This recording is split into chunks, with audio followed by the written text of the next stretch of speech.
그럼 단통법이 왜 악법이 되었을까? 사실 이거는 좀 색다른 시간이 지나면 이 통사가 다시 경쟁을 하면 틀림없이 영상을 내릴 것입니다.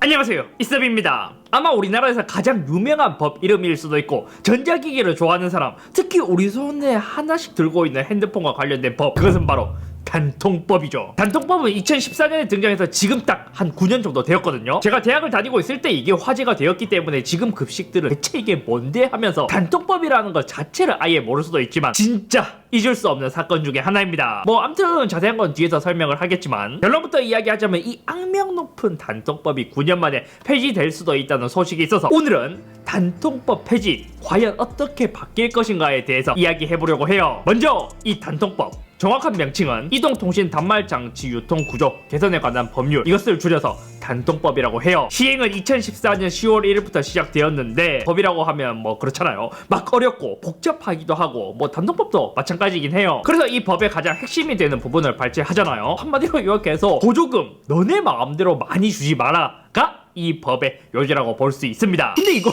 왜 법으로 통제함? 자유시장 경제에서 이게 무슨 말인가 싶을 수도 있기는 하지만 이 법의 요지가 뭐냐면 쉽게 말해 단말기를 거래할 때 정부에서 고지한 이제 공식 지원금 외에는 더 이상 추가로 보조금을 준다거나 아니면 현금을 돌려준다거나 하는 등의 행위를 하면 안 된다는 거예요. 만약 이걸 어기잖아요? 그럼 3년 이하의 징역 아니면 1억 5천만 원 이하의 벌금을 내는 무시무시한 법이라고 볼 수 있습니다. 지금이야 핸드폰을 구입할 때 자급제로 아니면 이제 출고가로 오픈마켓에서 뭐 할인을 해서 뭐 구입을 하기도 하지만 단통법이 등장하기 전에는 조금 달랐습니다. 그 당시에는 무조건 핸드폰을 구입하기 위해서는 통신사 대리점에 가야 했고 고가 요금제를 6개월 정도 사용하는 대신 보조금을 줘서 한 100만원 정도 되는 스마트폰도 한 10만원대에 구입할 수 있는, 아니면 보조금이 많을 때는 오히려 이제 핸드폰 가격보다 돈을 더 돌려받는, 그러니까 마이너스로 폰을 구입하게 되는 그런 케이스가 되게 흔했어요. 그래서 아직까지도 인터넷에 한번 찾아보잖아요. 흔히 성지라고 불리는 대리점에서 새벽부터 줄 서는 광경도 흔했죠. 이것도 큰 이제 사례가 하나 있기도 해요. 유용한 예시가 그 단통법이 딱 발의되기 전에 삼성 갤럭시 S3 대란, 이거를 아직까지 기억하시는 분들이 있을진 모르겠는데 단통법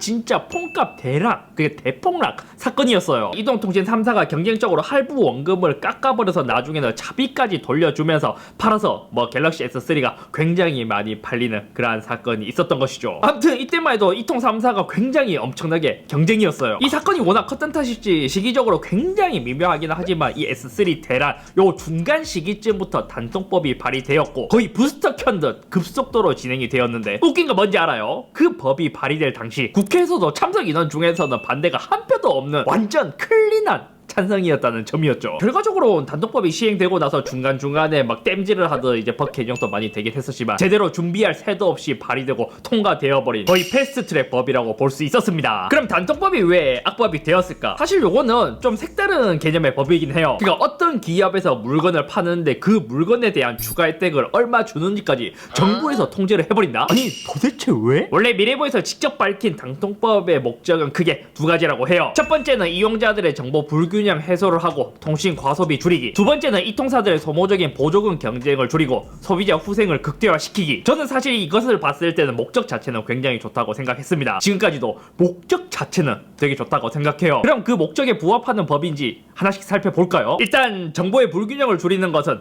오케이, 적어도 뭐 어디가 성지이고 어디가 보조금을 많이 준다 이렇게 암암리에 알던 정보 자체는 없어졌으니까요. 지금 또 뭐 막 그렇게 익숙하진 않지만 공시 지원금이라는 개념 하나로 뭐 우리가 모두 평등하게 똑같은 보조금을 받는다는 건 뭐 맞다고 생각합니다. 하지만 뭐 통신 과소비 줄이기, 그러니까 고객이 불필요하게 단말기나 요금제에 이제 돈을 많이 쓰게 하지 않겠다라는 것인데 이게 성립이 되려면 있잖아요, 그 전보다는 싸게 합리적으로 사게 만들어야 의미가 있다고 생각하거든요. 근데 이 단통법이 발의되었을 때 어느 순간 끼워 넣기처럼 같이 껴간 제도가 뭐냐, 보조금 상한제라는 게 있었는데 뭐 지금은 2017년 10월 1일부로 폐지된 이제 법이긴 합니다. 아무튼 이 제도가 처음에 등장했을 때를 보잖아요. 그러면 처음 보조금 상한제의 가격이 제가 알기로는 뭐 정확하진 않지만 대략 한 30만원 정도로 기억하거든요. 근데 좀 이상하죠? 소비자들의 통신 과소비를 줄이기 위해서는 사실상 이러한 보조금이 많으면 많을수록 더 좋거든요. 그러니까 반대로 상한제를 이렇게 타이트하게 정할 이유가 딱히 없거든요. 자, 그럼 이제 그때의 시점으로 한번 보도록 하죠. 법이 시행된 2014년 10월 기준으로 이제 최신폰, 그 당시에는 갤럭시 S5 전설의 그 데일밴드 디자인으로 좀 많이 안 팔렸던 그 시절 기준으로 보자면 출고가는 86만 8천원, 그리고 최고 상한액을 적용하게 된다면 56만 8천원이 되게 되는데, 근데 그 당시 갤럭시 S5를 성지에서 사면 19만원 정도에 살 수 있었다고 해요. 그러니까 이제 여기서부터 좀 웃긴 거예요. 통신 과소비를 줄이고자 한 취지로 당통법이 등장하게 되었는데, 사실 이 보조금 상한제 때문에 기존보다 3배 더 비싸게 사야 되는 상황이 와버린 거죠. 사실 불균형을 줄인다고 하면 어느 정도 최저가랑 비슷하거나 비슷하게라도 조금 가야 시장 경제를 역행하는 법이라는 오명을 벗을 텐데, 보조금 상한제가 있고 저렇게 적게 주는 한 사실상 다 같이 비싸지는 것에 가까워져 버렸어요. 아니 뭐 다 같이 비싸게 사면 결국 평등해진 건가? 그래서 이러한 이제 단말기 성지가 없어졌냐? 아니요. 이쯤에 생긴 말이 또 불법 보조금이라는 단어가 생겨나기 시작했습니다. 단통법이 등장하고 나서 보조금이 줄다 보니까 그만큼 소비도 많이 줄어들게 되었고, 각각의 대리점에서도 단통법 이후 판매량이 줄다 보니까 먹고 살기 위해서 다른 대리점들과 경쟁을 하기 위해서 조금 더 많이 팔기 위해서 보조금을 준다는데, 단통법 때문에 그게 불법 보조금이 되어버린 거예요. 그래서 이제 그게 불법 보조금이다 보니까 신고하면 대리점도 영업 정지를 먹고 벌금도 물고, 그래서 더더욱 그러한 성지는 더 이제 알게 모르게 더 숨겨져 갔죠. 그럼 이제 두 번째 목적, 소모적인 보조금 경쟁을 줄이고 그것을 대신 소비자를 위해 쓰겠다는 게 두 번째 목적이었잖아요. 이거는 뭐 제가 이거를 뭐 구구절절히 설명을 해야 되나? 이것에 대해서는 이제 아래의 기사로 대체하겠습니다.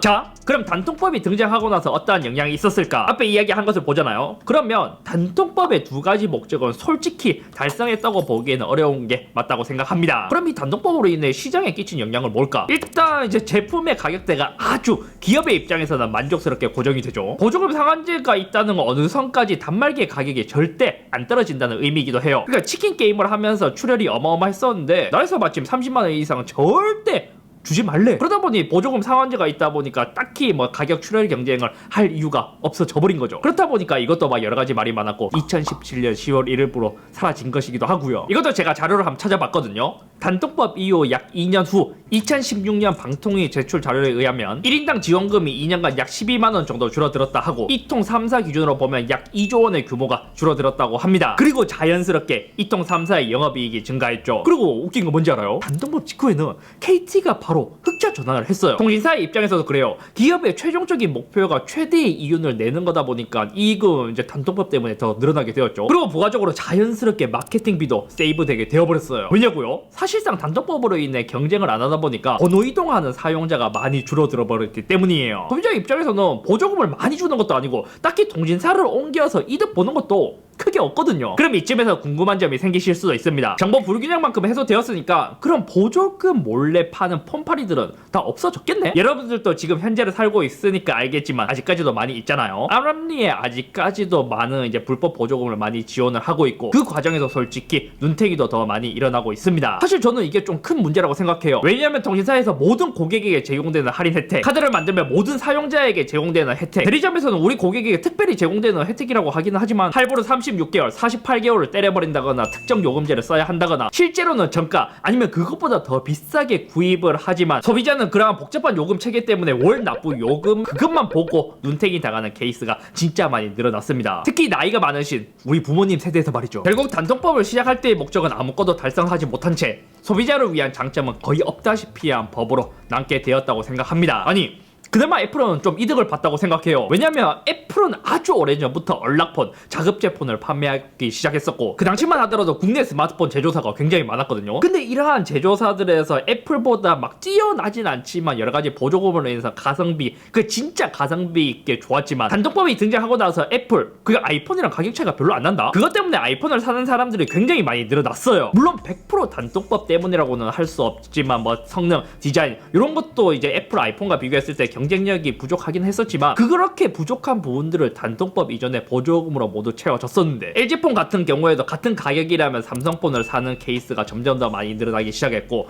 펜텍 또한 진짜 가성비로 잘 나갔었는데 단통법 때문에 판매량이 곤두박질 치기 시작하면서 지금은 사라진 브랜드가 되어버렸죠. 결국 이러한 탓에 단통법이 거의 레전드 흑역사로 남아가는 가운데 2023년 5월 2일 드디어 도입 9년 만에 단독법을 대폭 손질한다는 소식이 들려왔습니다. 그도 그럴 것이 통신 서비스나 스마트폰에 지출하는 비용은 점점 더 많이 커져가고 있고 통신사끼리의 경쟁은 하지 않고 오히려 담합 움직임만 더욱 커지기 때문이라고 생각해요. 단독법이 처음에 등장했을 때 그 유명한 짤도 있잖아요. 시간이 지나면 이 통사의 수입이 남으면 틀림없이 요금을 내릴 것입니다 라는 명언을 당시 방송통신위원회 이용자 정책국장께서 뭐 이렇게 던진 사례, 이게 아직까지 짤로 돌 만큼 아직까지도 악법이라며 여파가 크니까요. 또 그런 것도 있어요. 단독법의 여파 중 하나로 이제는 자급제폰의 인기가 나날이 이제 점점 더 높아져 가고 있잖아요. 이러하면 복잡한 할부 시스템, 통신사, 요금제와 상관없이 정가로 구입할 수 있다는 점, 게다가 다른 물건처럼 오픈마켓에서 할인을 하게 된다면 그 할인가로 구입할 때부터 할인해서 일시불이나 할부로 이제 구입할 수 있어서 깔끔하고, 내가 원하는 요금제 그것도 원하는 통신사를 골라서 사용할 수 있기도 하고, 특히 그동안 우리가 단독법이 시행되면서 대리점에서 진짜 그 복잡한 체계 때문에 눈탱이를 맞은 케이스가 되게 많잖아요.